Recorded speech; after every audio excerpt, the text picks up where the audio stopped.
وَلَقَدْ آتَيْنَا مُوسَى الْكِتَابَ، اور بے شک ہم نے موسیٰ علیہ السلام کو کتاب عطا فرمائی. وَقَفَّيْنَا مِن بَعْدِهِ بِالرُّسُلِ، اور موسیٰ علیہ السلام کے بعد مسلسل رسولوں کو بھیجا. موسیٰ علیہ السلام سے لے کر عیسیٰ علیہ السلام تک کئی رسول اور انبیاء تشریف لائے. وَآتَيْنَا عِیسَى ابْنَ مریم، اور ہم نے عطا کیا عیسیٰ ابن مریم کو البینات، روشن نشانیاں، معجزات، مردہ کو زندہ کرتے، مریضوں کو شفا دیتے، مادرزاد اندھے کو آنکھیں دیتے، برس کے مریض کے داغ کو دور کر دیتے، مٹی سے پرندہ بنا کر پھونک مار کر مٹی کے پرندے کو حقیقتاً پرندہ بنا دیتے، غیب کی خبریں لوگوں کو بتاتے، جو گھر میں ہوتا، جو لوگوں نے کھایا، جو لوگوں نے جمع کیا، وہ سب آپ بتا دیا کرتے. یہ سب روشن معجزات ہیں. وَأَيَّدْنَاهُ بِرُوحِ الْقُدُسِ، اور ہم نے ان کی جبریل امین کے ساتھ مدد فرمائی. آپ کی پیدائش سے لے کر آپ کے آسمان کی طرف بلند ہونے تک جبریل امین 33 سال تک آپ کے ساتھ ہر وقت رہے. سفر ہو، حضر ہو، ہر وقت آپ کے ساتھ رہے. یہ اللہ تبارک و تعالی کی مدد تھی جو جبریل امین کو رب العالمین نے آپ کے ساتھ کیا. حضرت عیسیٰ علیہ نبینا علیہ الصلوۃ والسلام کی بڑی شان ہے. آپ تو نبی ہیں، آپ کی شان بہت بلند و بالا ہے. نبی کریم صلی اللہ علیہ وآلہ وسلم کے امتیوں کو بھی حضور کے صدقے میں یہ شرف حاصل ہے کہ جبریل امین ان کی مدد فرماتے ہیں. حضرت حسان بن ثابت جب حضور کی تعریف میں قصیدہ پڑھتے اور عربی میں اشعار پڑھتے تو حضور یہ دعا کیا کرتے، اللہم ایدہ بروح القدس، اے پروردگار جیسے تو نے حضرت عیسیٰ کی مدد جبریل امین کے ذریعے فرمائی، میرے حسان کی بھی مدد جبریل امین کے ذریعے فرما. امام بخاری علیہ رحمہ نے اس واقعے کو ذکر فرمایا. آگے ارشاد فرمایا، افکلما جاءکم رسول، قاعدہ بیان کیا جا رہا ہے کہ لوگوں نے رسولوں کا انکار کیوں کیا. کیا پس جب کبھی تمہارے پاس رسول آئے، بیما وہ چیزیں لے کر آئے، لا تہوا انفسکم جو چیزیں تمہیں پسند نہیں ہیں، تمہارے جی کو بھاری لگتی ہیں، تمہارے نفس کو وہ باتیں پسند نہیں ہیں، ان باتوں کو لے کر آئے، استکبرتم تو تم نے تکبر کیا. ففریقا کذبتم پس ایک گروہ کو، انبیاء کے ایک گروہ کو تم نے جھٹلایا. وفریقا تقتلون اور انبیاء کے ایک گروہ کو تم نے شہید کر دیا. آج بھی یہی ہوتا ہے کہ جب کوئی نبی کریم صلی اللہ علیہ وآلہ وسلم کا قاصد بن کر حضور کا فرمان کسی کو سناتا ہے، قرآن و حدیث کی باتیں کسی کو بتاتا ہے، اگر نفس کو اچھی لگتی ہیں تو فوراً انسان اسے قبول کر لیتا ہے. مثلا یہ حدیث پاک اگر سنائی جائے کہ کھانا تیار ہو تو نماز بعد میں پڑھی جائے، پہلے کھانا کھا لیا جائے، تو یہ حدیث فوراً دل کو لگتی ہے، یاد بھی رہتی ہے، عمل بھی کر لیتے ہیں. مگر کمال تو یہ ہے کہ دل نور قرآن سے ایسا منور ہو جائے کہ قرآن و حدیث کے ہر فرمان پر عمل کی کوشش کی جائے. یہ نہ دیکھا جائے کہ اس میں مجھے آسانی ہے کہ میرے لیے بظاہر مشکلات ہیں. وقالو جب نبی کریم صلی اللہ علیہ وآلہ وسلم یہودیوں کو نصیحت فرماتے تو وہ کہتے، قلوبنا ہمارے دل غلفن پردوں میں ہیں، آپ محنت نہ کریں، ہمارے دل بڑے محفوظ ہیں، آپ کی نصیحت سے ہم یہودیت کو نہیں چھوڑیں گے. فرمایا ان کے دل محفوظ نہیں ہیں، بلکہ لعنہم اللہ بکفرہم، اللہ تعالیٰ نے ان کے کفر کی وجہ سے ان پر لعنت فرما دی ہے، ان کے دلوں پر مہر لگ گئی ہے. فَقَلِيلًا مَا يُؤْمِنُونَ بس تھوڑے ہی لوگ ایمان لائیں گے. آج بھی تمام مذہب کے ماننے والوں میں یہودی سب سے زیادہ سخت دل ہے کہ وہ اسلام کی طرف بہت کم مائل ہوتے ہیں. وَلَمَّا اور جب جَاءَهُمْ كِتَابٌ مِّنْ عِندِ اللَّهِ اللہ کے پاس سے ان کے پاس کتاب آ گئی، قرآن مجید فرقان حمید، مصدق لما معہم، وہ کتاب ان کتابوں کی تصدیق کرنے والی ہے جو ان کے پاس ہیں. توریت کی یہ قرآن تصدیق کرتا ہے، انجیل اور زبور کی یہ قرآن تصدیق کرتا ہے. اور جس نبی پر یہ کتاب نازل ہوئی یعنی آقا دو جہاں صلی اللہ علیہ وآلہ وسلم، یہ وہ نبی ہیں کہ جنہیں یہ یہودی پہچانتے ہیں. اور کیسے پہچانتے ہیں؟ حضور کی آمد کے اعلان سے پہلے تک جب بھی ان کی جنگیں ہوتی تو جنگ میں حضور کے وسیلے سے یہ دعا کیا کرتے. وَكَانُوا مِن قَبْلُ اور اس سے پہلے يَسْتَفْتِحُونَ عَلَى الَّذِينَ كَفَرُوا کافروں کے خلاف مدد حاصل کرنے کے لیے وہ اس نبی کا وسیلہ پیش کیا کرتے. حدیث پاک میں ہے، کہتے اللہم افتح علینا وانصرنا بالنبی الامی. وہ یہ کہتے پروردگار تو ہم پر فتح کے دروازے کھول دے اور ہماری مدد فرما اس نبی کے وسیلے سے جو نبی امی ہوں گے، رب العالمین کے آخری نبی ہوں گے. اس نبی کے وسیلے سے وہ دعائیں مانگ رہے ہیں، لیکن جب نبی آئے تو انہوں نے انکار کر دیا. امی کے معنی ضمناً عرض کر دوں، نبی کریم صلی اللہ علیہ وآلہ وسلم کا لقب امی ہے. امی کے معنی حضرت عبداللہ بن عباس رضی اللہ تعالی عنہما نے جو بیان کیے، اس کا مفہوم یہ ہے کہ امی کے معنی ہے وہ شخصیت جس نے دنیا میں کسی سے علم حاصل نہ کیا، نہ لکھنا سیکھا، نہ پڑھنا سیکھا. الرحمن علم القرآن، رحمان عز و جل نے خود علم سکھایا، اور کیسا سکھایا؟ ساری مخلوق سے زیادہ علم عطا فرمایا.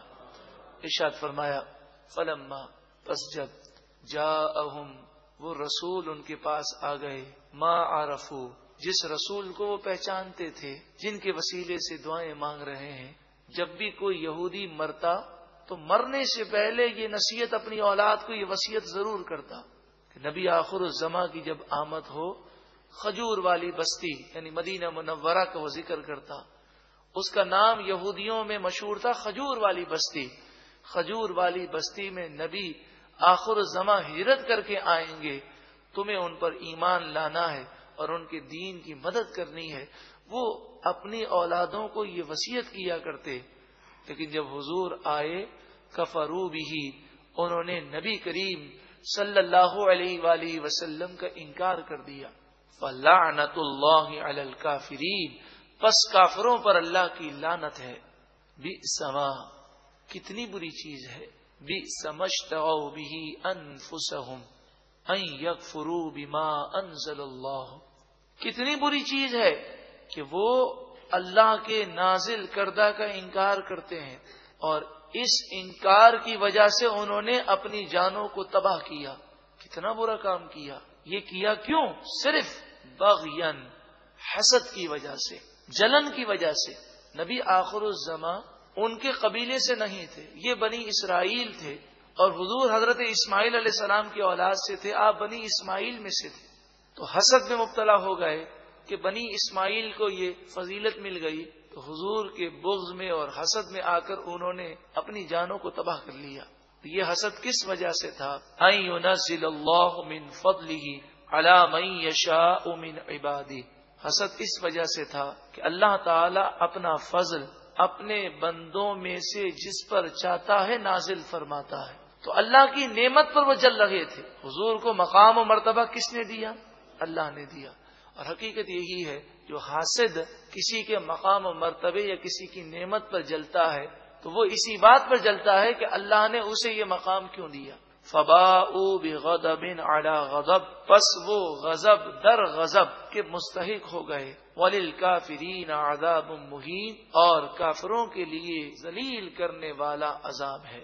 وَإِذَا قِيلَ لَهُمْ، اور جب کہا جائے ان سے آمنو، ایمان لاؤ، بما انزل اللہ، اس قرآن پر جو اللہ نے نازل کیا، قالوا، وہ کہتے ہیں، نؤمنو، ہم ایمان لائیں گے، بما انزل علینا، اسی کتاب پر جو ہم پر نازل کی گئی، وَيَكْفُرُونَ بِمَا وَرَاءَهُ، اور وہ اس کے علاوہ، توریت کے علاوہ تمام آسمانی کتابوں کا انکار کرتے ہیں.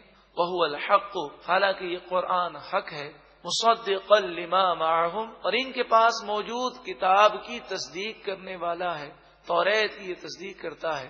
قل، اے محبوب آپ فرمائیے. اب یہ جو قل سے جو ذکر ہے، اس کا ترجمہ سننے سے پہلے سمجھ لیجئے کہ یہاں پر یہودیوں کو دوسرا جواب دیا گیا. پہلا جواب تو یہ دیا گیا کہ یہ کہتے ہیں توریت کے علاوہ کسی اور کو نہیں مانیں گے. تو کہا گیا حالانکہ یہ حق ہے، حق ہونے کے باوجود وہ کیوں نہیں مانتے. اور دوسری بات کہ یہ کہتے ہیں ہم توریت پر ایمان رکھتے ہیں، تو اب یہ فرمایا جا رہا ہے کہ تمہارا ایمان تو توریت پر بھی نہیں ہے. اگر تمہارا ایمان توریت پر ہوتا تو تم انبیاء کو شہید نہ کرتے. قل، اے محبوب آپ فرمائیے، فَلِمَ تَقْتُلُونَ أَنبِيَاءَ اللَّهِ مِن قَبْلُ، اس سے پہلے تم نے انبیاء کو شہید کیوں کیا؟ ان کنتم مؤمنین، اگر تم توریت پر ایمان رکھنے والے تھے. توریت میں تو اس کام سے منع کیا گیا۔ وَلَقَدْ جَاءَكُم مُوسَىٰ بِالْبَيِّنَاتِ، اور اگر تمہارا ایمان موسیٰ علیہ السلام پر تھا تو یہ تو بتاؤ، بے شک موسیٰ علیہ السلام تمہارے پاس روشن واضح نشانیاں لے کر آئے۔ ثُمَّ اتَّخَذْتُمُ الْعِجْلَ مِن بَعْدِهِ، لیکن اس کے بعد تم نے بچھڑے کو معبود بنا لیا، بچھڑے کی پوجا پاٹ میں لگ گئے۔ ارشاد فرمایا وَأَنْتُمْ ظَالِمُونَ، اور تم ظالم تھے، گناہ کرنے والے تھے۔ وَإِذْ أَخَذْنَا مِيثَاقَكُمْ، اور یاد کرو جب ہم نے تم سے پکا وعدہ لیا۔ وَرَفَعْنَا فَوْقَكُمُ الطُّورَ، اور تمہارے اوپر طور پہاڑ کو بلند کیا، پھر تم توریت پر ایمان لائے ہو۔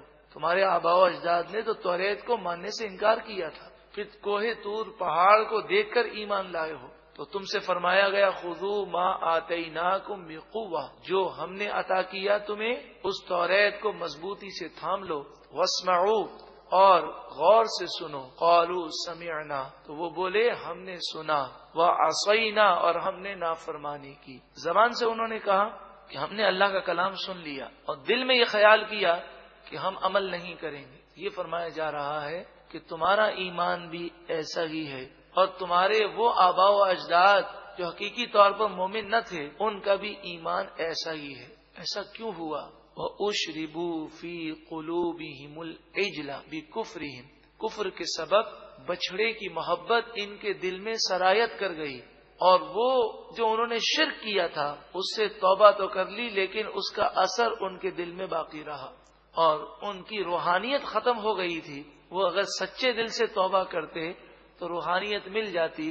اکثر نے ڈر کر توبہ کی تھی۔ فرمایا جب وہ نور سے محروم تھے تو پھر ایسی ایسی انہوں نے حرکتیں کی۔ قل بئس ما یأمرکم بہ ایمانکم ان کنتم مؤمنین، اگر تمہارا توریت پر ایمان ہے تو یہ کیسا ایمان ہے کہ ایسے برے برے کاموں کا تمہیں حکم دیتا ہے؟ مطلب یہ کہ تمہارا توریت پر ایمان ہی نہیں ہے، تو نہ تم قرآن پر ایمان رکھتے ہو نہ اپنی کتاب پر ایمان رکھتے ہو۔ یہودیوں نے کہا کہ مسلمانوں تم کوشش مت کرو، تم جنت میں نہیں جاؤ گے، جنت میں تو ہم ہی جائیں گے، اور ہم ڈائریکٹ جنتی ہیں، تم چاہے کتنی بھی عبادت کر لو تم جہنمی ہو۔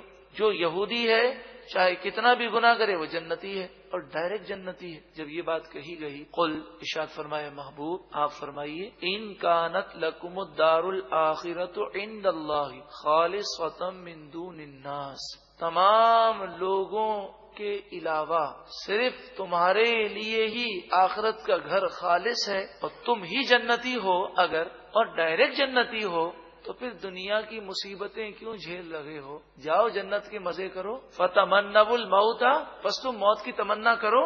ان کنتم صادقین، اگر تم سچے ہو مانگو موت۔ موت کی تمنا وہی کر سکتا ہے کہ جسے یہ معلوم ہو کہ میرا ٹھکانہ جنت ہے۔ ہم مسلمانوں کا یہ عقیدہ ہے کہ کئی ایسے مسلمان ہوں گے جو گناہوں کی وجہ سے جہنم میں جائیں گے، اور کئی ایسے مسلمان ہوں گے کہ گناہوں کی وجہ سے موت کے وقت ان کا ایمان برباد ہو جائے گا۔ اس لیے کبھی بھی ہم موت کی تمنا نہیں کرتے۔ ہاں، اللہ کے نیک بندوں پر جب اللہ کی محبت غالب آتی ہے تو وہ شہادت کی تمنائیں کرتے ہیں، وہ تمنا میں کوئی حرج نہیں ہے۔ اور جن حدیثوں میں منع ہے کہ موت کی تمنا نہ کی جائے، اس سے مراد ہے مشکلات سے گھبرا کر موت کی تمنا نہ کی جائے۔ ہاں، اللہ کی محبت میں موت کی تمنا کی جائے، جیسے حضرت فاروق اعظم رضی اللہ تعالیٰ عنہ ہر نماز کے بعد یہ دعا کرتے، اللہم ارزقنی شہادۃ فی سبیلک واجعل موتی فی بلد حبیبک صلی اللہ علیہ وسلم، اے پروردگار مجھے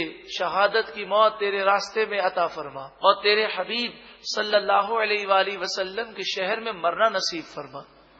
تو اس دعا میں کوئی حرج نہیں ہے۔ فرمایا وَلَن يَتَمَنَّوْهُ أَبَدًا بِمَا قَدَّمَتْ أَيْدِيهِمْ، یہ یہودی کبھی بھی موت کی تمنا نہیں کریں گے، اس وجہ سے کہ جو گناہ انہوں نے آگے بھیجے۔ ان کا ضمیر تو ملامت کرتا ہے، انہیں معلوم ہے کہ ہم زبان سے تو کہہ رہے ہیں کہ ہم جنتی ہیں، لیکن خود یہ جانتے ہیں کہ ہمارے گناہوں کی سزائیں ہمیں ملنی ہیں، تو کبھی بھی مرنے کی تمنا نہیں کریں گے۔ اب آپ بتائیے، یہودی جب اسلام کے دشمن ہیں، وہ کہہ سکتے تھے قرآن نے کہا یہ موت کی تمنا نہیں کریں گے، ہم سب مل کر موت کی تمنا کرتے ہیں، قرآن کا فرمان یہ ہے کہ نہیں کریں گے اور ہم کرتے ہیں، تو اس طرح وہ چیلنج کر سکتے تھے۔ لیکن قرآن کا فرمان حق ہے، اسے کوئی چیلنج کرنے کی طاقت ہی نہیں رکھتا۔ یہودیوں نے موت کی تمنا نہیں کی، اور نبی کریم صلی اللہ علیہ وآلہ وسلم نے ارشاد فرمایا اگر یہ تمنا کرتے تو روئے زمین پر کوئی یہودی باقی نہ رہتا۔ واللہ علیم بالظالمین، اور اللہ علیم علم والا ہے، بالظالمین ظالموں کو جاننے والا ہے۔ یہاں پر ایک بات عرض کروں، یہ حدیث پاک ہے کہ نبی کریم صلی اللہ علیہ وآلہ وسلم نے فرمایا کہ اگر یہودی موت کی تمنا کرتے تو ایک یہودی بھی روئے زمین پر باقی نہ رہتا۔ یہ حدیث پاک اس وقت ہے کہ جب قرآن مجید فرقان حمید نے انہیں چیلنج کیا کہ موت کی تمنا کرو، اور پھر انہوں نے موت کی تمنا نہیں کی، تو آپ نے فرمایا یہ موت کی تمنا اگر کرتے تو ہلاک ہو جاتے، اور جب قرآن نے فرما دیا کہ وہ کبھی موت کی تمنا نہیں کریں گے تو اب ان کی طاقت ہی نہیں کہ وہ موت کی تمنا کر سکیں۔ وَلَتَجِدَنَّهُمْ أَحْرَصَ النَّاسِ عَلَى حَيَاةٍ، یہ موت کی تمنا کیا کریں گے؟ اے لوگوں، تم انہیں زندگی کا لالچی اور حریص پاؤ گے، ان کو جینے کی ہوس بہت ہے، عَلَى حَيَاةٍ، حیات کی جینے کی تمنا بہت ہے، وَمِنَ الَّذِينَ أَشْرَكُوا، عام لوگوں سے بھی زیادہ ہوس ہے، بلکہ مشرکوں سے بھی زیادہ ہوس ہے۔ مشرک سے مراد یہاں مجوسی ہیں۔ مجوسیوں کی عادت تھی کہ جب بھی کسی سے ملاقات کرتے تو جسے ہم کہتے ہیں السلام علیکم، وعلیکم السلام، کیا حال ہے، خیریت سے ہیں، اللہ تعالیٰ کرم فرمائے، یہ ہمارے جملے ہوتے ہیں، لیکن مجوسی جب آپس میں ملتے تو کہتے 1000 برس تو جیے، یہ ایک دوسرے کو اس طرح کہتے 1000 برس تجھے جینا نصیب ہو۔ تو فرمایا مجوسی تو 1000 برس کی تمنا رکھتے ہیں اور ایک دوسرے کو 1000 برس کی دعا دیتے ہیں، یہ یہودی تو اس سے بھی زیادہ جینے کی تمنائیں رکھتے ہیں۔ یود احدہم، ان مشرکوں میں سے، مجوسیوں میں سے ہر ایک یہ تمنا رکھتا ہے، لو یعمر 1000 سنہ، کہ انہیں 1000 برس کی زندگی دی جائے۔ اور پھر فرمایا جا رہا ہے وما هو بمزحزحہ من العذاب ان یعمر بالفرض، انہیں اگر 1000 برس کی زندگی مل بھی جائے تب بھی یہ زندگی انہیں اللہ کے عذاب سے تو دور نہیں کر سکتی، مر کر تو اللہ کا عذاب اٹھانا ہی ہے۔ اللہ تبارک و تعالی کی طرف سے دیا جانے والا عذاب بڑا سخت ہے۔ واللہ بصیر بما یعملون، اللہ تعالی خوب دیکھ رہا ہے جو وہ کر رہے ہیں۔ ایک یہودی حضور کی بارگاہ میں آیا اور کہنے لگا آپ پر وحی لے کر کون آتا ہے؟ آپ نے فرمایا جبریل۔ کہا جبریل وحی لے کر آتے ہیں؟ اگر کوئی دوسرا فرشتہ وحی لے کر آتا تو ہم آپ پر ایمان لے آتے۔ جبریل اور ہماری تو دشمنی ہے پرانی۔ کیوں دشمنی ہے؟ اس لیے دشمنی ہے کہ ہماری قوم پر جتنی مصیبتیں آئیں، جتنے عذاب آئے، وہ جبریل لے کر آتے تھے۔ قرآن مجید فرقان حمید نے ان کا رد کیا اور فرمائے جبریل جو بھی کرتے ہیں اللہ کے حکم سے کرتے ہیں، تو اگر عذاب لے کر آئے تو وہ بھی اللہ کے حکم سے لے کر آئے، اور اب قرآن لے کر آئے تو بھی اللہ کے حکم سے لے کر آئے۔